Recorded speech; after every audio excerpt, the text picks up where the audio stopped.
Akatsu ne. Saan nakakitsu ne? Wah, itu ne. Mag-open ka mo iba.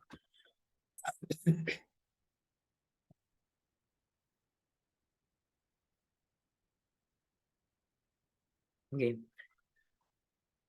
Good day everyone. Kami yung group 4, Provincial Jail.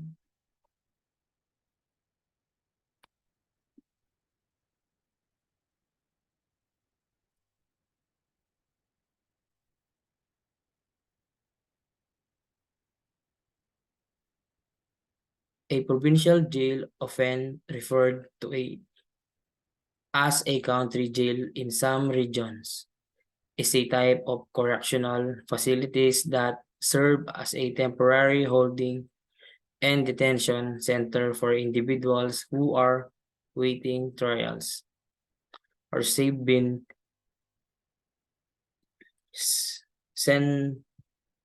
sentenced to a short term of incarceration at the provincial or country level.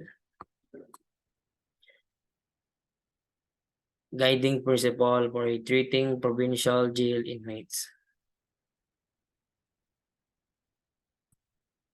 Ito yung one of the provincial, one of the guiding principle for treating provincial jail inmates. Yung una, human dignity. Respect for all inherent dignity of every individual is paramount. Inmates should be treated with a fairness, respect, and without discrimination based on factors like race, gender, religion, or sexual orientation. Sinasabi dito, nakikita naman sa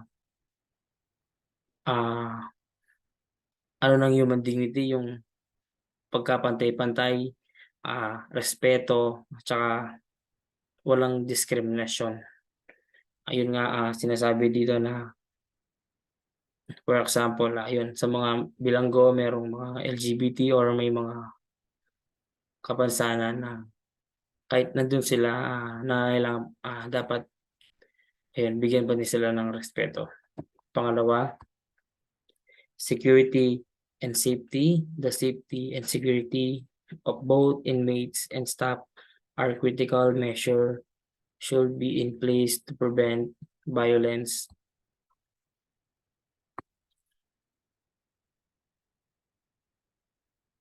self-arms, and escape while ensuring a safe environment.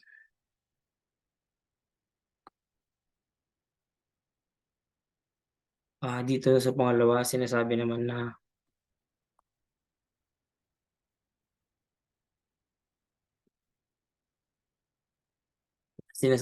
dito, hindi lang mga bilanggo pati yung mga staff na mismong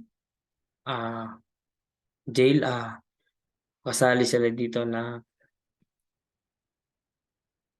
dapat may mga hakbang sila na maiwasan ang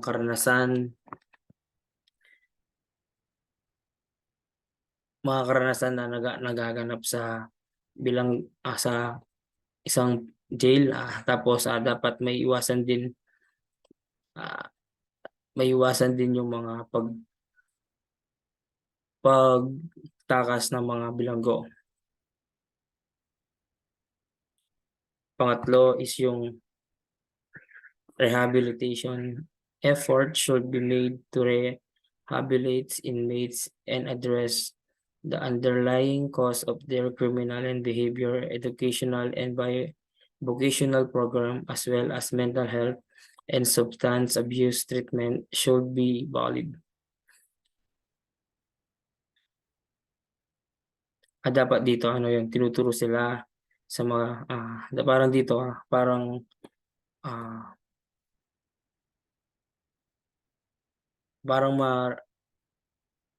dapat dito sinisikap na ma-rehabilitate ang mga bilanggo lalo na para maano yung mga yung asal nila para magbago.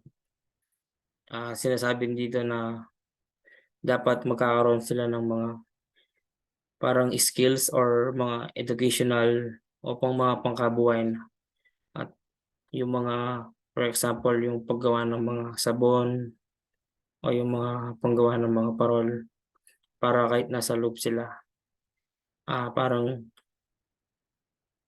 may hanap buhay pa sila at parang parang mas makakalimot nila yung mga kung ano man yung ginawa nila.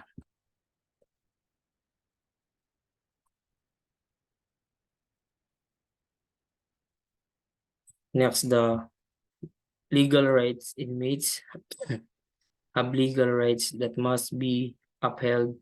This includes access to legal counsel, due process, and protection from cruel and unusual punishment. Dito naman yung mga karapatan nila bilang bilanggo dapat ipatupad, kasama dito yung mga access na legal na tagapagpayo, mga yung mga protection nila at yung hindi karaniwang yung mga kahit yung mga hindi karaniwang parusang ginagawa sa kanila. Healthcare. Inmates should have access to adequate healthcare, including medical, dental, and mental health service. Their medical needs should be assessed and treated promptly. Dito naman sinasabi dito yung serbisyong pangkalusugan. Dapat magkaroon ng mga bilanggo ng access na sapat na serbisyong pangkalusugan, kabilang nga yung mga medical, yan, nakikita dyan yung medical, dental, at yung mental health. Dapat agad asikasuhin o kung ano yung pangangailangan nila sa health nila. Next, the basic needs. Inmates should have access to basic necessities such as nutrition, food, clean water, clothing, and shelter. Sanitary conditions should be mandated. Dito naman, dito lahat tayo, di lang mga inmates, pati naman tayo kailangan natin yung mga basic needs dito na tulad nga yung food, malinis na tubig, malinis na damit, at maayos na tirahan. Di lang tayo yung kahit nasa bilangguan sila, dapat binibigay pa din yun. Visitation and communication. Inmates should be allowed regular visitation from family and friends. Unless there are security concerns, they should have reasonable access to communication channels such as phone calls and mail. Dito naman, yun nga, visiting and communication. Kahit nasa loob sila ng kulungan, dapat meron pa rin silang access na o meron pa rin silang karapatan na magkita ang kanilang mga pamilya, kaibigan o kahit makausap lamang. Next, the privacy and personal escape. Inmates should have a degree of privacy and personal space, even within a communal living environment. Search and monitoring should be conducted respectful and within legal limits.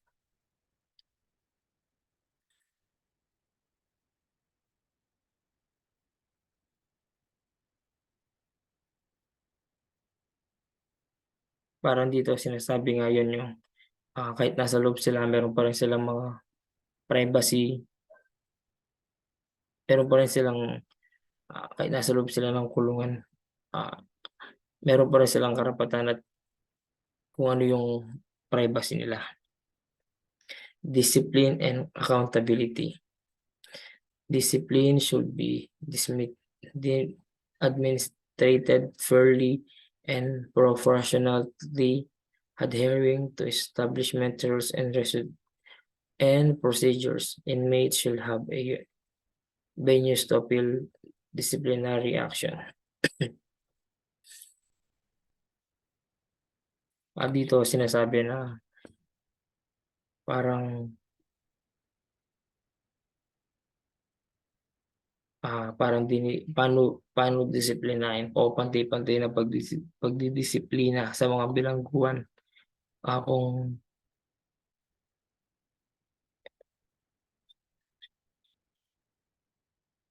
yun nga yung parang pinapakita pa rin nila yung pagiging respeto sa bawat isa. Reintegration. Preparing inmates for successful reintegration into society is essential. This includes providing them with educational and vocational skills that can help them find employment upon release. Dito sinasabi na mahalaga ang paghahanda sa mga bilanggo para sa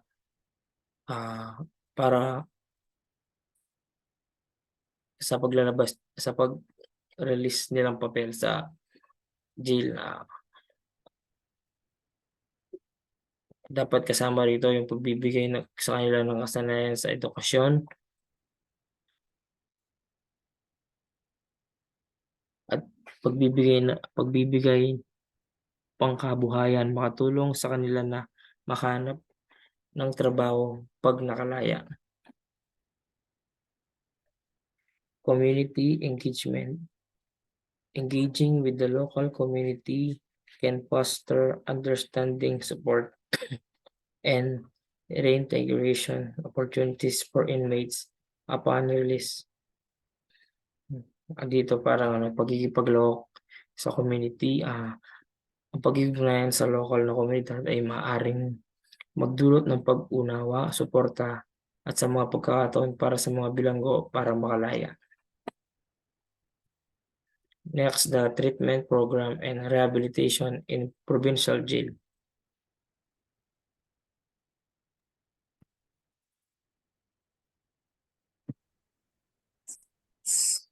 Substance abuse treatment.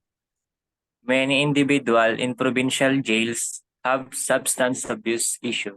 Rehabilitation programs may include counseling, group therapy, and access to medication-assisted treatment for opioid addiction. These programs help inmates overcome their addiction and develop coping skills.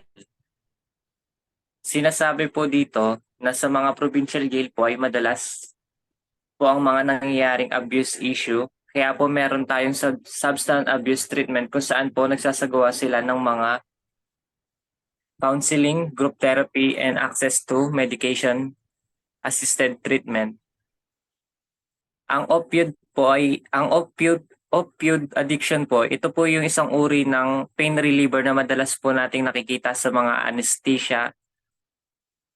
anesthesia at iba pang pain reliever.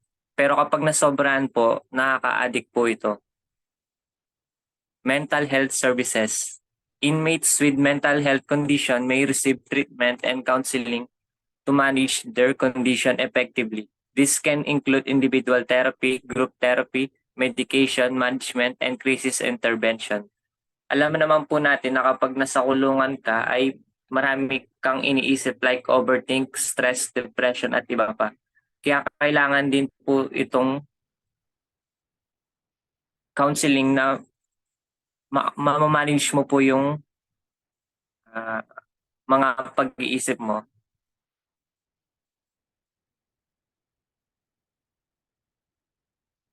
Education program. Inmates may have access to educational programs that help them improve their literacy, obtain a high school diploma or GED, or acquire vocational skill. Education is crucial for reducing recidivism and increasing employability post-release. Sinasabi po dito, may access ang inmates para makapag-aral kahit na nasa kulungan, para ma-improve pa nila ang kanilang pagsulat at pagbabasa at vocational skill, para makakuha sila ng diploma para sa paglaya nila ay pwede sila or hindi sila mahirapan maghanap ng trabaho. Next slides. Vocational training. Vocational program teach inmates practice skills such as woodworking, plumbing, or computer programming, which can lead to gainful employment opportunity upon release. Sinasabi naman po dito na ang mga inmates ay tinuturuan ng mga vocational skill like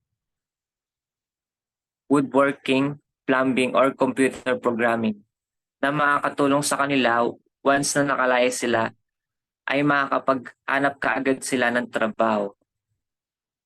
Cognitive Behavior Therapy. CBT programs aims to change an individual's pattern of thinking and behavior to reduce the likelihood reoffending. This program focus on developing prosocial skill and addressing criminogenic thinking. Sinasabi naman po dito na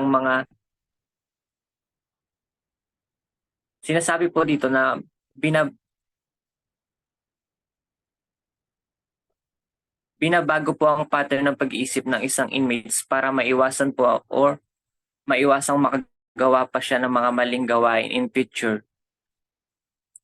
Criminogenic thinking po, ito po yung mga kaisipan or paniniwala na mali para makagawa pa siya ng isang krimen. Anger management and conflict resolution. Inmates may participate in anger management and conflict resolution classes to develop non-violent ways of dealing with conflicts and stress. Sinasabi naman po dito na ang inmates ay pwede pong mag-participate sa anger management para maiwasan ang conflict or gulo na nangyayari sa loob dahil sa kanilang mga galit at stress. Next slides. Parenting classes for incarcerated parents. Parenting classes can help them develop essential parenting skills and maintain positive relationship with their children during their incarceration. Ito po yung mga incarcerated parents or yung mga parents na matagal nang nakakulong.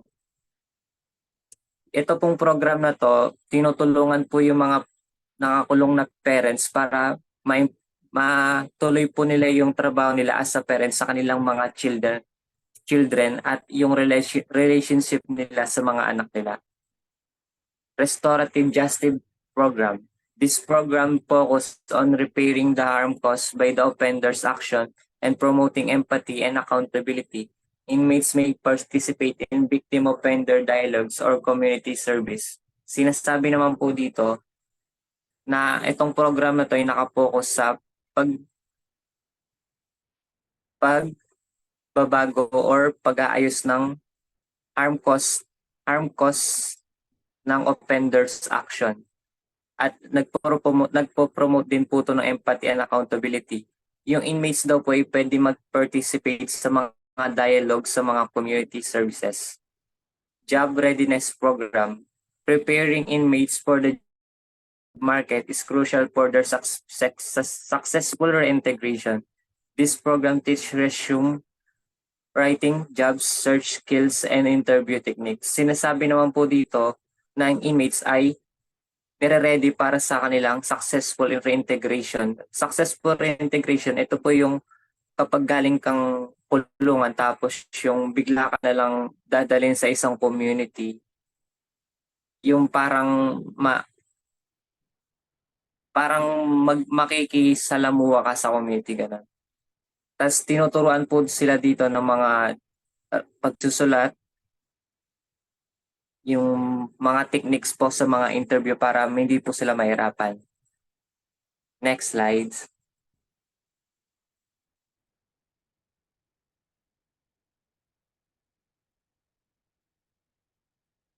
Next slides.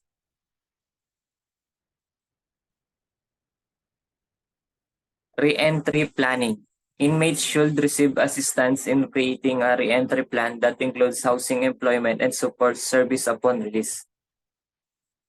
Sinasabi naman po dito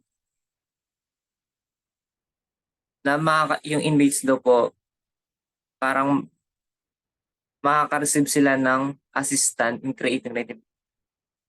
Makaka-receive po sila ng assistance like pabahay, ganon, trabaho, once na sila po ay na-release. Community-based programs. Some rehabilitation efforts extend beyond the jail walls, involving partnership with community organization to provide continuous support and service to inmates upon their release.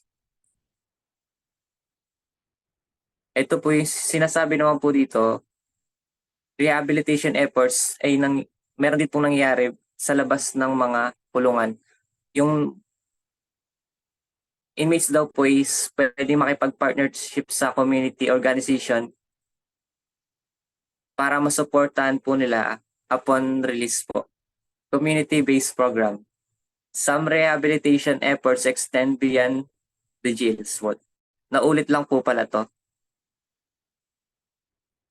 At yun po yung report po namin sa Provincial Jails Program. Thank you po.